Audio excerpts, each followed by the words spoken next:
असली लोकतंत्र चैनल में आप सबका स्वागत है। मैं हूं आपका अपना दोस्त।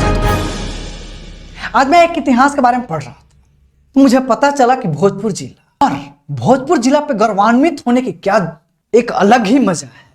तो बात करते हैं साहब अपने महापुरुष और वीर कुंवर सिंह के बारे में, जिनका अभी अमृत विजय महोत्सव भी मनाया गया। लेकिन साहब बात यह है कि हमारे वीर कुंवर सिंह के बारे में बात कर रहे हैं।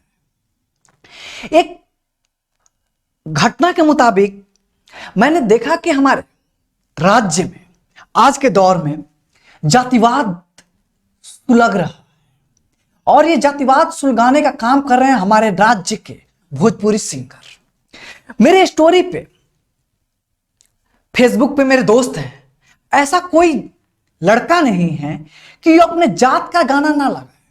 अभी कल परसों गाना क्या ही बताऊं, लेकिन वो हर एक गाना है। चमरान के आगे कोई नहीं टिकेगा, अहिरान के भी आगे कोई नहीं टिकेगा, भूमिहरान के आगे कोई नहीं टिकेगा, बबुआन साहब के आगे कोई नहीं टिकेगा, कोईरान के भी साला आगे कोई नहीं टिकेगा, सबके सामने कोई नहीं टिकेगा।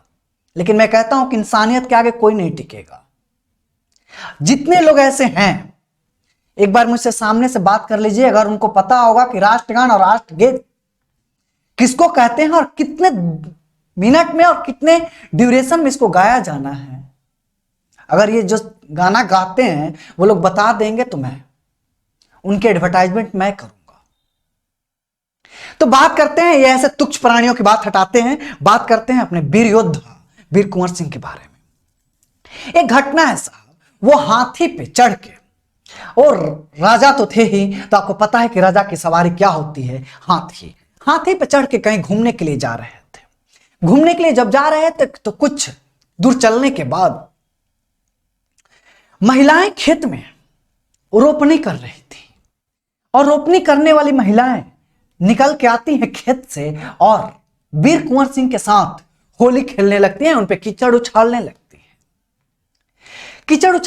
खेलने लगते हैं। वीर कुंवर सिंह भी खेलते हैं, और फिर देखते हैं कि एक महिला खेत में वहीं खड़ी है, वो नहीं आती है।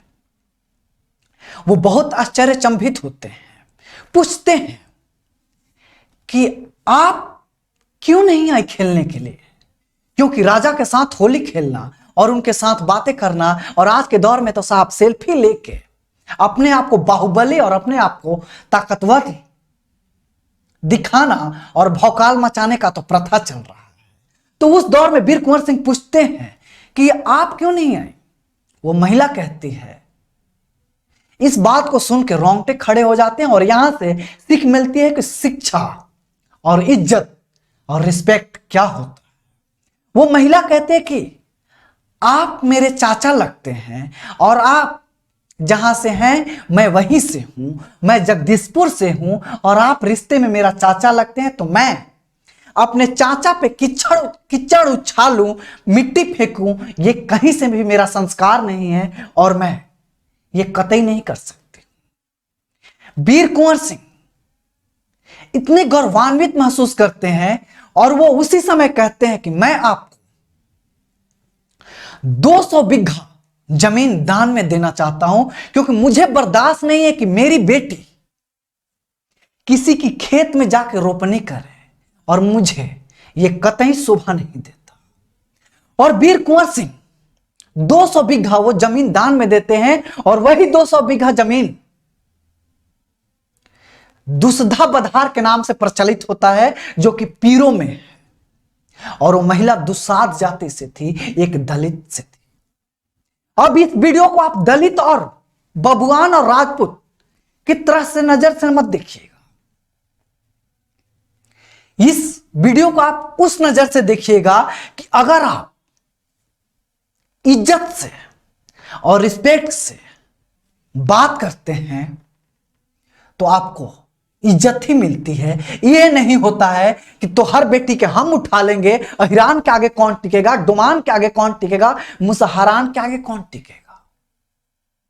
लेकिन साहब मुझे लगता है कि इन तुच्छ प्राणियों के सामने मैं क्या ही बोलूं, जिनको स्कूल के नाम पे और शिक्षा के नाम पे माई के, बहन के, दादी के ही आता है, किताब को देख के इन सबको उल्टी आती है, तो उनके सामने क्या ही बात करता हूं। ये तो वही बात हो गई कि भैंस के आगे बीन बजाए भैंस खड़ी पगुराए। लेकिन आशा तो कर ही सकते हैं कि साहब शिक्षित होइए, पढ़िए लिखिए, क्योंकि गाली देके तनिक भल में, तनिक क्षण में पैसा अर्जित किया जा सकता है, लेकिन एक समय आता है फिर आपको लगता है कि साला हमने क्या ही किया है। इसका जिंदा और जागता उदाहरण गुड्डू रंगीला, राधे श्याम रसिया हैं, और ऐसे पता नहीं कितने कीड़े मकोड़े अभी पैदा हुए हैं जो कर रहे हैं, और कितने ऐसे पैदा होंगे। लेकिन जो मेरी ऑडियंस है और जनता है, उनसे मैं कहना चाहूंगा कि समाज के वो हर इंसान की इज्जत करे जो कोशिश करता है कि हमारा समाज स्वस्थ हो, जातिवाद के नाम पे ना बढ़े। क्या आप किसी जाति विशेष से इलाज करवाते हैं?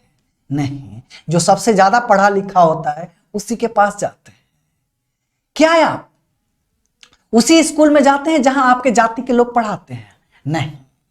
क्या आप उसी के पास जाते हैं जो आपके जातिवाद का मंदिर हो? नहीं। तो फिर इस मानसिकता के साथ क्यों जी रहे हैं? खैर, मेरी कोशिश है, मैंने अपनी बात कही। अगर ये अच्छा लगा हो तो वीडियो को लाइक, शेयर, और अतुल्य लोकतंत्र करके यूट्यूब चैनल है उसको सब्सक्राइब अवश्य कीजिएगा। अन्यथा बंटते रहिए, बांटने वाले लोग बहुत मिलेंगे, और फिर झंडा भी ढोते रहिएगा और बच्चों का भविष्य का दफन करते रहिएगा। जय हिंद, जय बिहार, खुदा हाफिज। सोचिएगा जरूर एक बार, क्योंकि सोचने में क्या ही जाता है, क्योंकि सोचिएगा तभी तो कुछ कीजिएगा। धन्यवाद।